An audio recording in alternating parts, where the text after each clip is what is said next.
Hi friends, welcome to IT Port.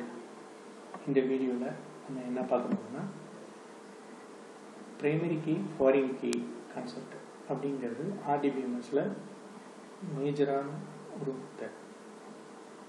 So அது ரெண்டும் நம்ம எப்படி யூஸ் பண்ணுறது, அதால் அதோட ஃபங்க்ஷன்ஸ் என்ன, அதோட ரோல்ஸ் என்னங்கிறத நம்ம இப்போ பார்க்கலாம். இதில் அதோட டெஃபினிஷன் என்னன்னா, a primary key is a column or combination of columns in a table whose values uniquely identify each row of the table. அப்படின்னா ஒரு டேபிளுக்கு ஒரு காலம், ஒரு ரோவை யூனிக்காக ஐடென்டிஃபை பண்ணக்கூடிய ஒரு காலம், அதுக்கு பிரைமரி கீங்கிறத நம்ம அங்கே யூஸ் பண்ணிக்கலாம். யூனிக் ஐடென்டிஃபிகேஷன் நம்பர் அந்த மாதிரி நம்ம வச்சுக்கலாம். அங்கே இப்போ ஜென்ரலாக ஒரு எக்ஸாம்பிள் ஒன்று சொல்கிறேன். எம்ப்ளாயிங்கிற டேபிளுக்கு எம்ப்ளாயி நம்பர் வந்து பிரைமரி கீயாக நான் இங்கே யூஸ் பண்ணிக்கிறேன். Employee name, not name, age and date of birth.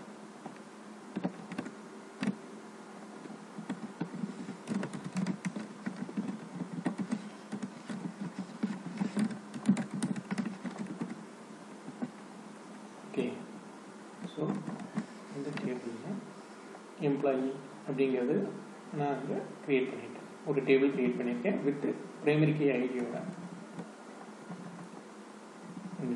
இந்த பிரைமரி கீங்கிறது வந்து unique constraints plus not null accept பண்ணக்கூடாது அப்படிங்கிற மாதிரியாகும். அண்டு சைல்டு டேபிளுக்கு ஒரு ரெஃபரன்ஸ் ஆகும். நம்ம அதை பிரைமரி கீ ஆக்ட் பண்ணணும். மெயினாக வந்து இது ஒரு மேஜர் டிஃபரன்ஸ் இந்த டிபிஎம்எஸ் கான்செப்டில். டிபிஎம்எஸ் இது SQL சர்வர், ஆரக்கிள், லைக் இதெல்லாமே வந்து RDBMS relational database management system. RDBMSல ஃபர்ஸ்ட் முக்கியமான ஒரு கான்செப்ட் இந்த key constraints primary key and foreign key. But ஒரு டேபிளுக்கு ஒரு பிரைமரி கீ தான் கிரியேட் பண்ண முடியும். அண்ட் இது வந்து பேரண்ட் அண்ட் சைல்டு ரிலேஷன்ஷிப். இது பேரண்ட் டேபிள்னு வச்சுக்கிடுவோம்.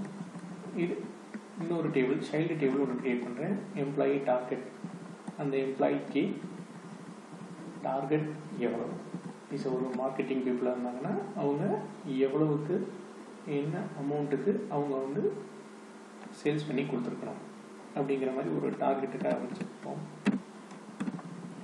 அதில் எம்ப்ளாயி நம்பருக்கு ஃபாரின் கீ ரெஃபரன்சஸ் அப்படிங்கிற மாதிரி கொடுத்து இந்த பேரண்ட் டேபிள் என்ன காலம் இருக்குது. ஸோ இந்த டேபிளில் எம்ப்ளாய்ங்கிற டேபிளில் இந்த எம்ப்ளாயி நம்பருக்கு தான் இந்த பிரைமரி கீ காலம் யூஸ் பண்ணியிருக்கோம். ஸோ அதுக்கு அப்படி க்ரியேட் பண்ணிட்டோம்.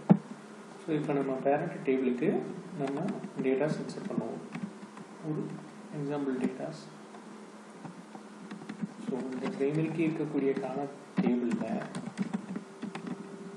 நல் டூப்ளிகேட் அக்செப்ட் பண்ணாங்க, நல் காலம் அக்செப்ட் பண்ணாங்க.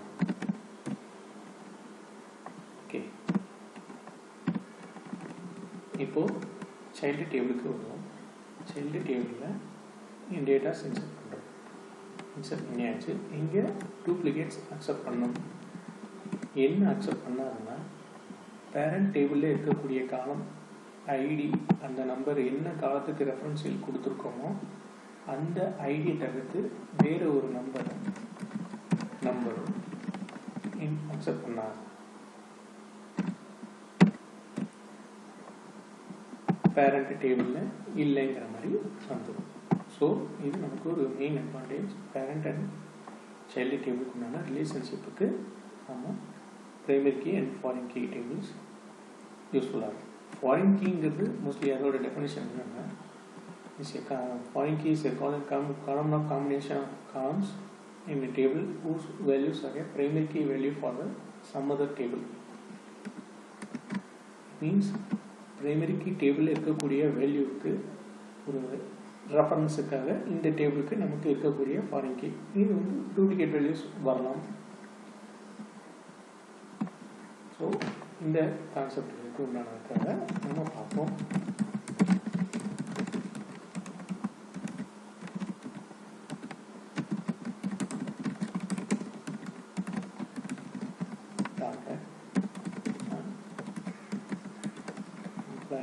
number employee number. So we can easily get that employee detail, name,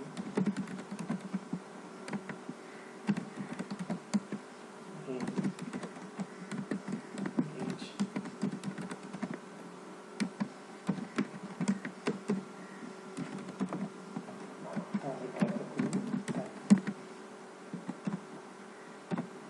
இந்த கான்செப்ட் மூலமாக டேட்டாஸ் லாஸ் ஆகுது தடுக்கப்படும். ஓகே,